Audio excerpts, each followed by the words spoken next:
Okay, my name is Celestine Hicks, and I'm here to commend Renewal by Andersen for the great job they've been doing with our windows. I work with Winthrop Manor Assisted Living Facility in Richmond, Virginia.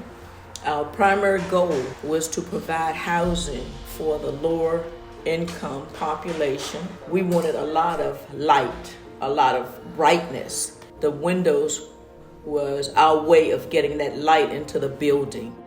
I was a social worker prior to working with seniors in the housing, and during that time, one of my primary responsibilities as a medical social worker, we were to go into their homes and evaluate their needs.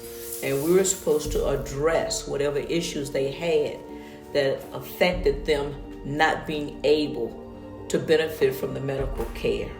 And one of the primary things we found was that they needed to be in a different setting, okay? The homes weren't adequate to take care of their needs.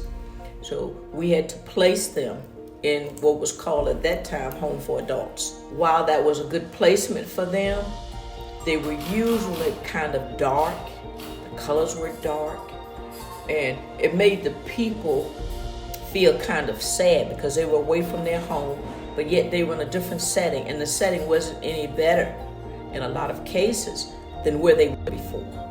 Our primary goal was to brighten that up by offering them more light, brightly colored rooms, okay, and make them happy. And the brightness had a lot to do with their improving their mental, outlook.